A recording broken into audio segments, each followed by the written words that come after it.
All right, welcome to the Vancouver SEO Expert video series. And today what I want to talk about is how do you use intent-based education marketing to promote your brand and rank high on search.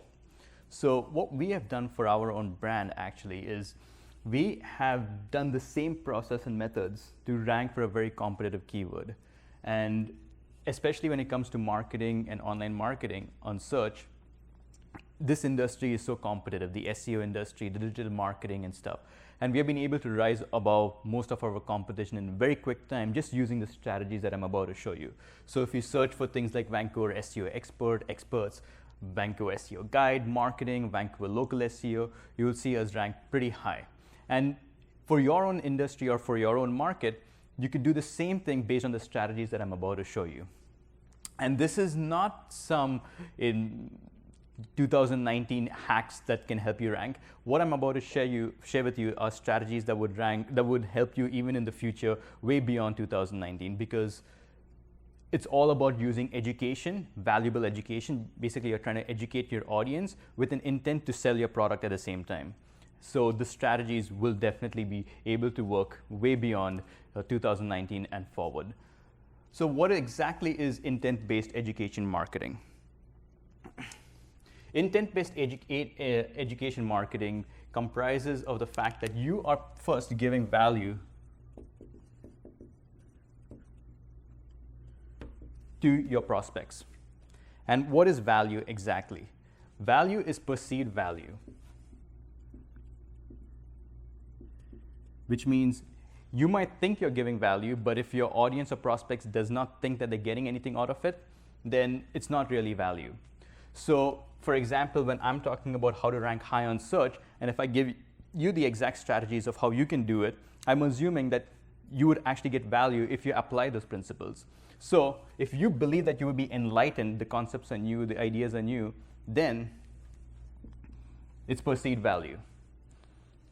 So whenever you try to do education-based marketing, the first thing is to think of giving value to your prospects.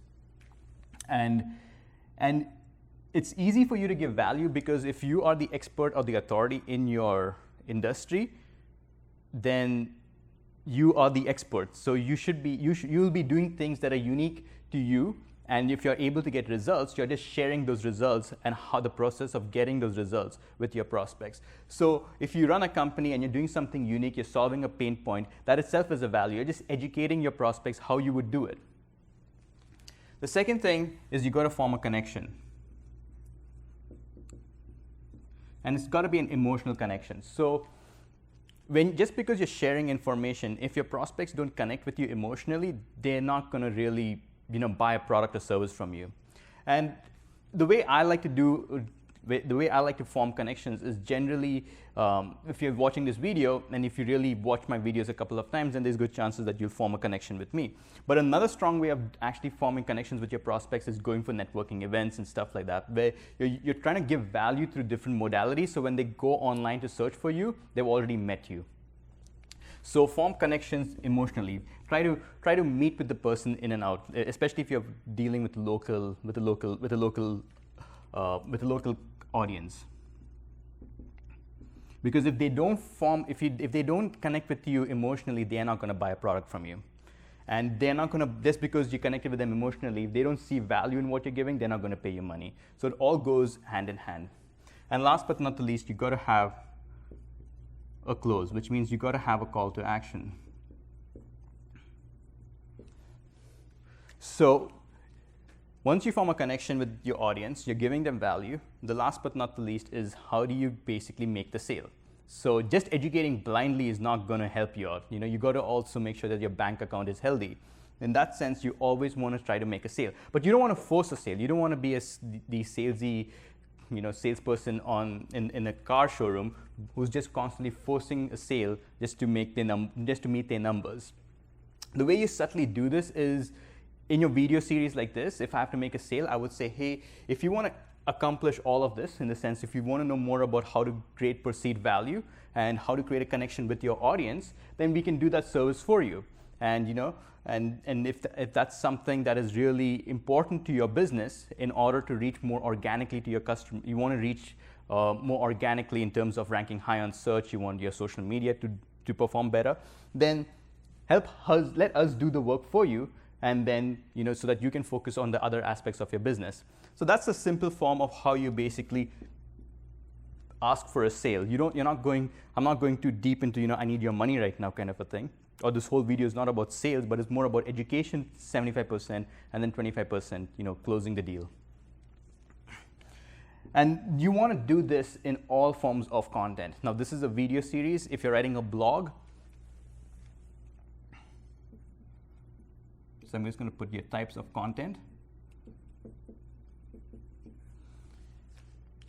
And in types of content, you can do this in written form by writing a blog. You can do this in audio form, like doing a podcast. You can do it in video, like what we're doing right now. You can do this by creating some marketing tools, like ebook, checklist, whatnot. You can do this by creating a small little course curriculum.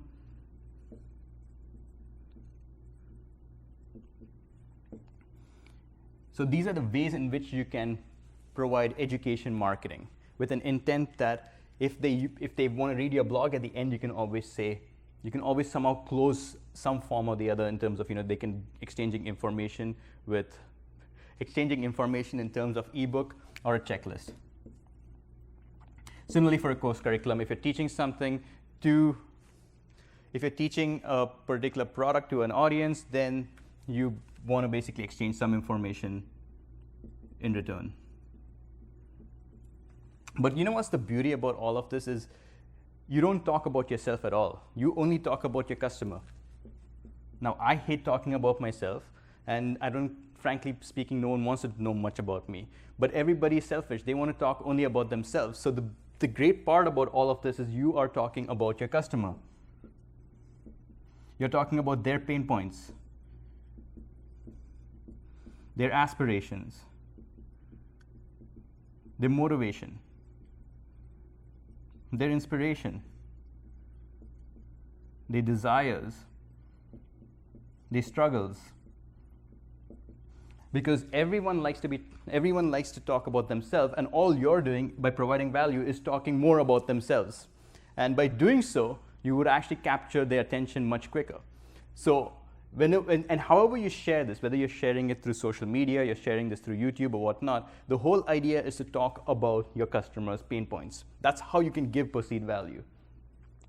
If you just keep talking about yourself, I don't necessarily use social media to talk about myself because it's a tool, but a lot of people use social media to share their life. In this particular context, education marketing, the beauty is you don't have to talk about your life. You just have to talk about your customers' pain points. And you're probably in business because you're solving a pain point. So it's so much more easier to just probe your mind, extract information, and put it in some form or the other so that you're educating your audience.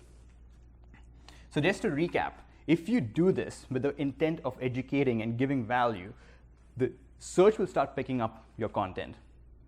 And most likely, if you're written in a blog form, search will pick it up. If you're using a video in this form, again, search will pick it up, either YouTube or whatnot. If you're doing a podcast, search will pick up. And if people are searching for a broader set of keywords, you'll be ranking for those broader set of keywords because you are positioning yourself as an authority in that domain, right?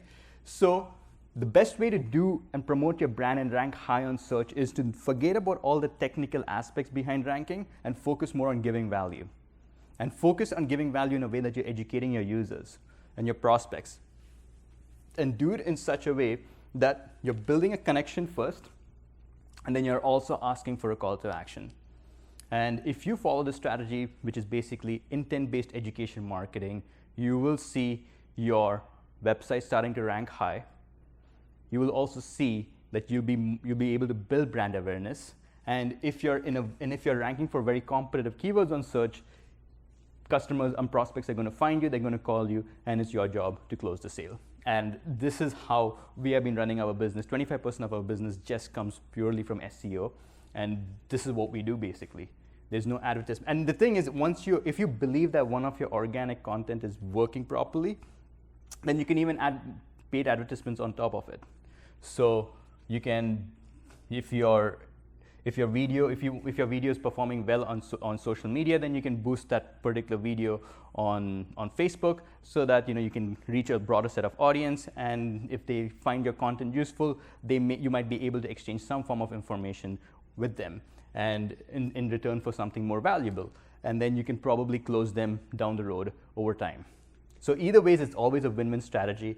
And the beauty about this is that once you do it, and if it's really good, it's an asset that would just keep giving for years and months and years to come, because you're educating your users with proper strategies.